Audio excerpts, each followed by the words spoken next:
नमस्कार मु शिवानी आपण समस्त को मो चैनल शिवानी रेसिपीज को स्वागत। मशरूम तो आपण मैंने बहुत तैयारी करुथिबे किंतु एही उपाय मशरूम तैयारी कले चिकन मटन भी यह सामने फीका लगिबो। बहुत सिंपल वे रे मु ए मशरूम मसाला रेसिपी तैयारी करिछि आ खाया पई या एते टेस्टी लागुथिला जे दुईटी रोटी जगह रे आपण माने चारिटी रोटी या संगे खाइ देबे।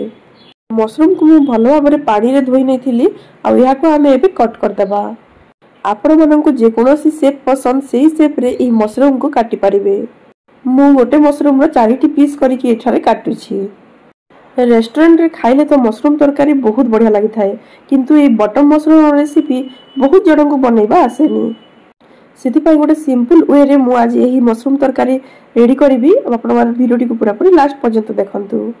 तो एठा गोटे बाउल रे मु सब मशरूम को नै जाइछि आ इथरे गोटे चम्मच दही आ गोटे चम्मच हळदी गुंड ऐड कली आ तापर मु एठारे गोटे चम्मच जीरा पाउडर ऐड करूछि।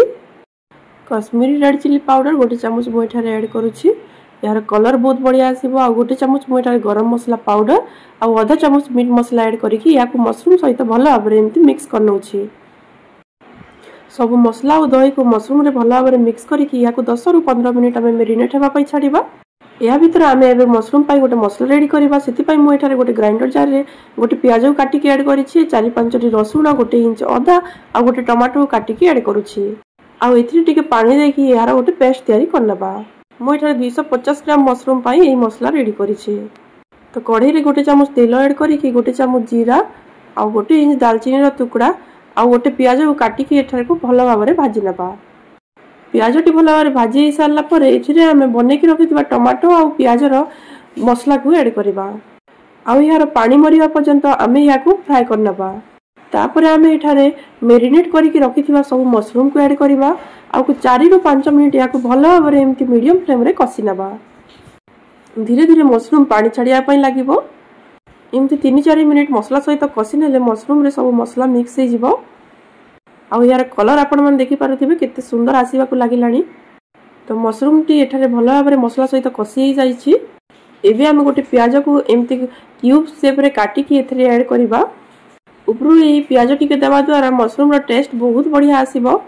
आ यार लुक मध्ये बहुत बढ़िया आसी थाए, पूरा पूरी रेस्टोरेंट भली तयारी हेबो। तापर हम एथरे आवश्यक अनुसार पानी देकी या को भलो भाबरे मिक्स करनबा। आ ए कढ़ाई को कवर करिकि 10 रु 15 मिनिट पर्यंत मीडियम फ्लेम रे आमे याकू बॉईल करबा। 10-15 मिनिट परे आपण माने एठी देखि पारुथिबे मशरूम टी भलो भाबरे सिझी जाईछि। आ यार ग्रेवी केते थिक हेछि, ग्रेवी रो कंसिस्टेंसी बहुत बढ़िया हेछि। आ यार कलर मध्ये बहुत बढ़िया आसीछि। मशरूम भलो भाबरे सिझी जाईछि। हम तरकारी टी खाया पय रेडी हे जाईछि। याकू एबे आमे गोटे सर्विंग बाउल रे सर्व करनबा। आपण माने ई मशरूम तरकारी को ई प्रोसेस रे घरे थरे निश्चित ट्राई करंतु। बहुत बढ़िया लागि थाए खाया पय, पूरा पूरी रेस्टोरेंट भली यार टेस्ट आसी थाए।